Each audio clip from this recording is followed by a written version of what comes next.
Hey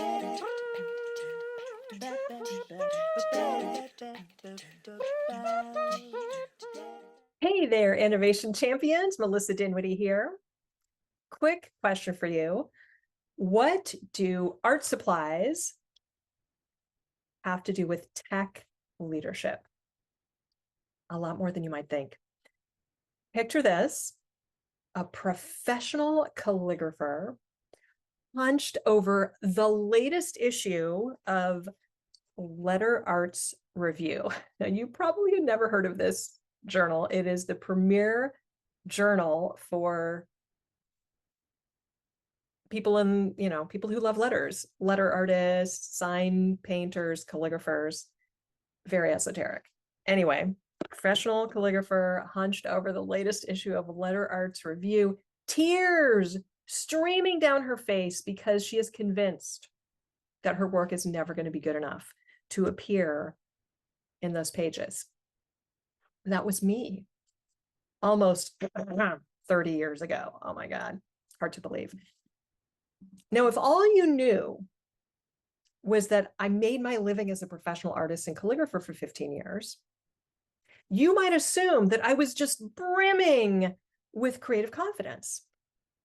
But the reality, I was caught in what I now call the comparison trap, measuring myself against impossibly high standards and feeling like I was constantly falling short.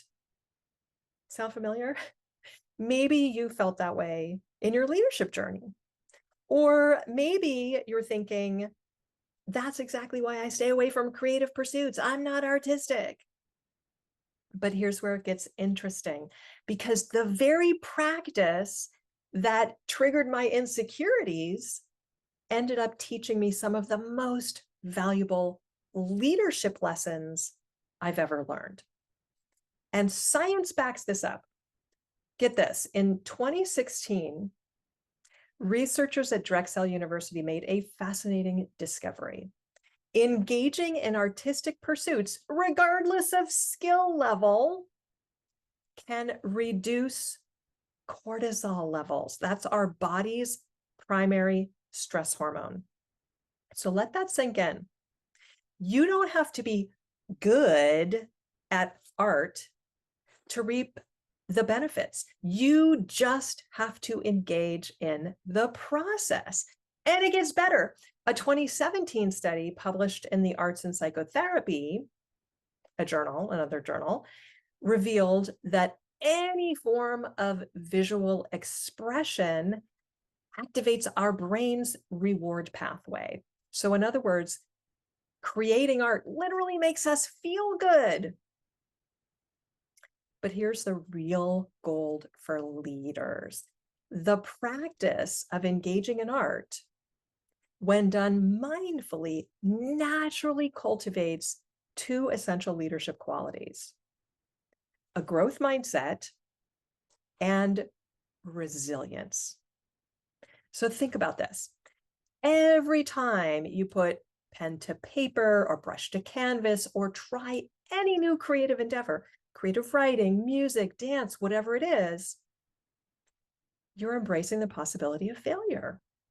You're saying, I might not be good at this yet, but I'm willing to try. And that is growth mindset in action.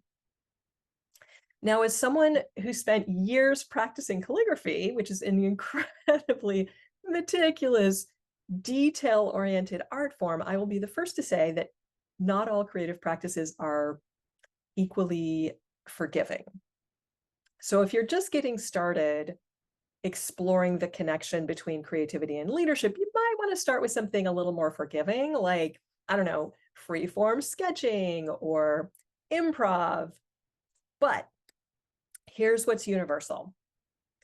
The practice of showing up day after day to engage with your creativity builds more than just artistic skills. It builds resilience. It strengthens your ability to face challenges with curiosity instead of fear. And in today's rapidly changing tech landscape, that is a superpower. So how do we translate these art room insights into practical leadership tools?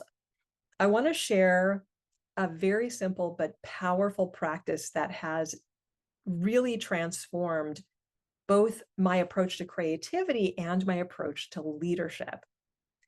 I call it the 15-minute Creative Sandbox. You may, if you follow me at all, you know that the metaphor of the Creative Sandbox is really central to everything that I do. So here's how this works. Choose a creative practice that intrigues you.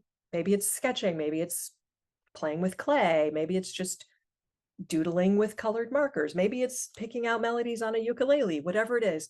The key is to pick something that feels really inviting rather than intimidating, and commit to spending just 15 minutes a day.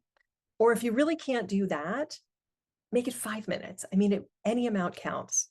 The number is not nearly as important as the fact that you just do it. Engaging and commit to engaging with this practice for 1 week. That's it. There's no pressure to create masterpieces. There's no expectation of becoming the next Picasso or something like that. Here's the crucial part though, and this is where the leadership lesson really comes in. Focus on the process, not the product. And in fact, this is so important. It's guidepost number 2 of my book, The Creative Sandbox Way. Think process, not product. I wrote a song about this. Let's see. There is no wrong. That's number 1. Think process, not product. That's guidepost number 2. There you go.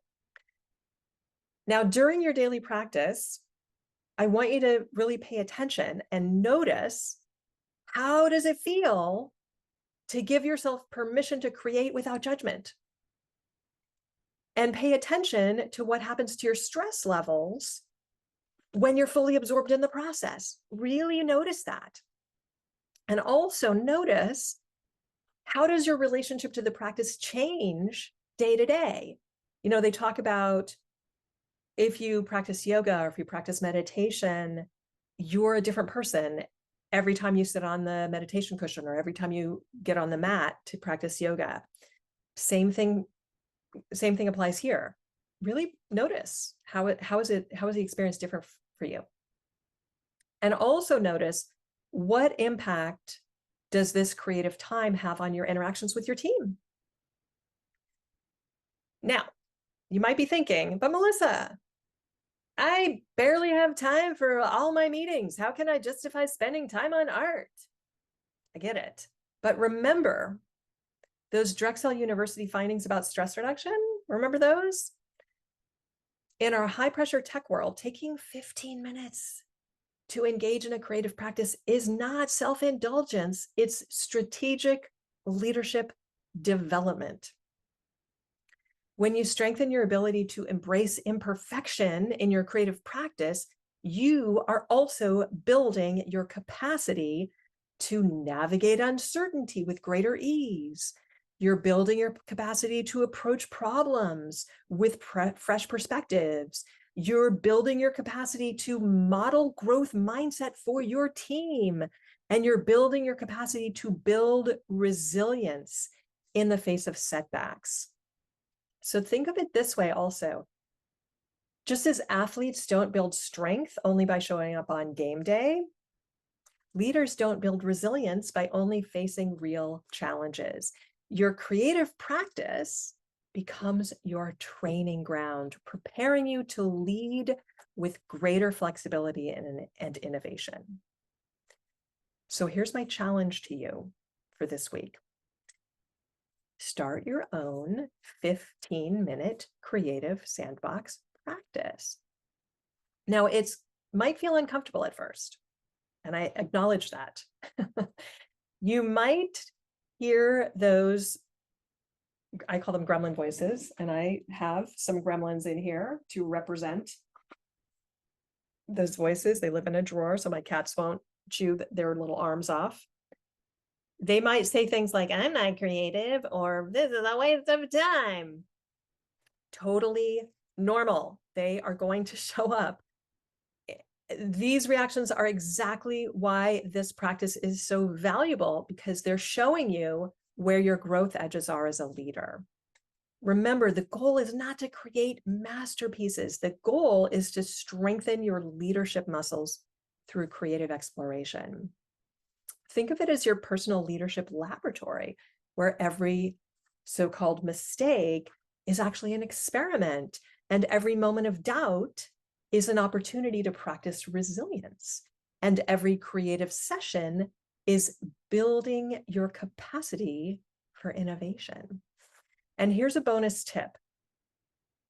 Pay attention to how this practice affects your approach to leadership challenges. You might be surprised to find yourself responding to setbacks with more curiosity and less frustration, or approaching problems with fresh perspectives, or leading with more authenticity and less fear of judgment.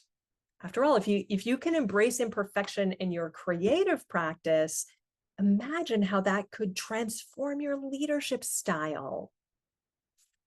So stay curious, stay playful, and keep creating the impossible. Now, I would love to hear from you. Let me know what creative practice you're going to try this week, and how do you think it might impact your leadership?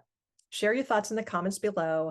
And if you're ready to dive deeper into transforming your leadership through creative practice, book a complimentary innovation strategy session with me at the link in the description, and let's explore how we can help you and your team create the impossible. Remember, your next leadership breakthrough might just be a sketchbook away. If you found this story and these insights helpful, don't forget to like, subscribe, and hit the notification bell so you never miss an update on how to drive innovation in your organization. See you next time. Ciao.